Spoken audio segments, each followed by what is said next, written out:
ఏం జరిగింది 14 నెలల్లో?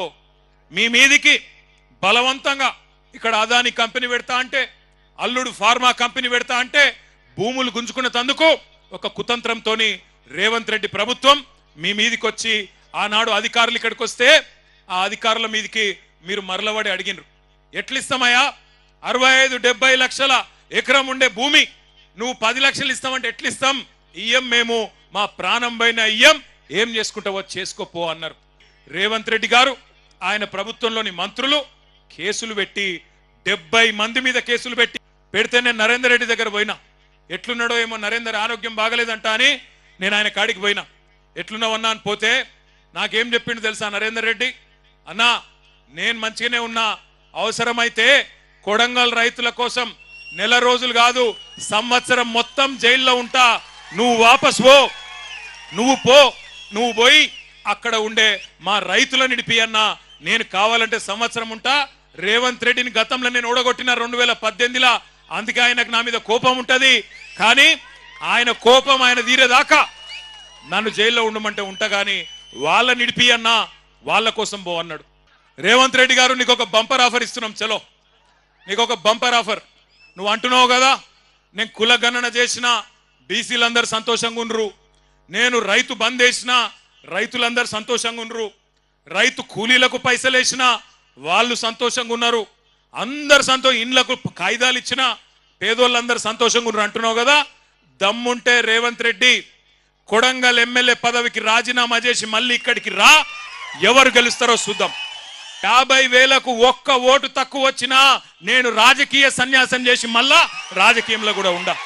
ఇది వాస్తవం. ఈరోజు కొడంగలే కాదు, రాష్ట్రం మొత్తంలో వాస్తవం ముఖ చిత్రం ఇది. కేసీఆర్ గారు ముఖ్యమంత్రిగా ఉన్నప్పుడు ఆనాడు మీరు యాద్ చేసుకోండి ఒక్కసారి, కేసీఆర్ గారు 12 సార్లు ఇచ్చిండు రైతు బంధు. ఒకసారి కాదు, 2 సార్లు కాదు, 12 సార్లు 73,000 కోట్ల రూపాయలు టింగు అనుకుంటా బ్రహ్మాండంగా మన ఖాతాలో పడుతుండే.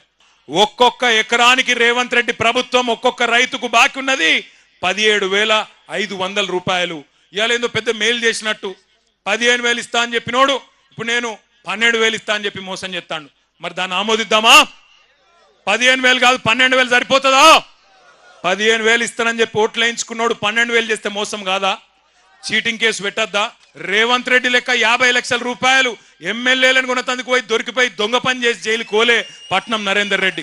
నేను అసెంబ్లీలో కూడా అడిగిన రేవంత్ రెడ్డి గారిని, అయ్యా రేవంత్ రెడ్డి గారు, నువ్వు పెద్ద పెద్ద మాటలు మాట్లాడుతున్నావు, రుణమాఫీ అయిపోయింది అంటున్నావు, నేను అద్భుతాలు చేసినా అంటున్నావు, ఏ ఊరికి పోదామో పోదాం పా అని అడిగిన. నీ సొంత ఊరు కొండారెడ్డిపల్లి పోదామా, లేదా నీ సొంత నియోజకవర్గం కొడంగల్లోని ఏ ఊరికి పోదామో పోదాం పా.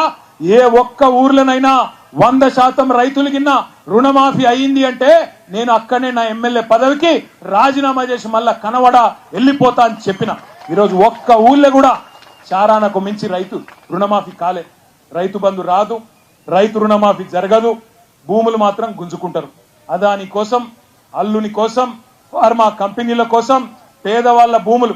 నేను అడిగిన రేవంత్ రెడ్డి గారిని, లగచర్ల భూములు గుంజుకుంటున్నప్పుడు, మాడబిడ్డలను గోసపుచ్చుకుంటున్నప్పుడు నేను అడిగిన, అయ్యా రేవంత్ రెడ్డి గారు, నీకు అంత ప్రేమనే ఉంటే, ఫార్మా కంపెనీలు తేవాలని ప్రేమ ఉంటే, నీ సొంత భూములు ఉన్నాయి కదా, కల్వకుర్తి పక్కకు ఎల్దండలో భూములు ఉన్నాయి కదా, ఆ భూములలో పెట్టు. నువ్వు అంటున్నావు కదా 20 లక్షలు ఇస్తా హకీంపేట రైతులకని. 20 లక్షలు కాదు, మీదికెళ్ళి ఒక 5 లక్షలు మేము మా పార్టీ నుంచి ఇస్తాం, 25 లక్షలు నువ్వు తీసుకో, నీ భూములలో ఫార్మా కంపెనీలు పెట్టు అని చెప్పి మేము అడిగినాం. కానీ కుని లేదు, కని లేదు. ఇవాళ అదాని కోసం, అనుముల అన్నదమ్ముల కోసం ఇష్టం వచ్చినట్టు కొడంగల్ను వాడుకుంటా, ఇక్కడ ఆడుకుంటా అంటే ఇది నీ అయ్య జాగీరు కాదు, నీ తాత జాగీరు కాదు, గుర్తుపెట్టుకో రేవంత్ రెడ్డి అని చెప్పి హెచ్చరిస్తా ఉన్నాం.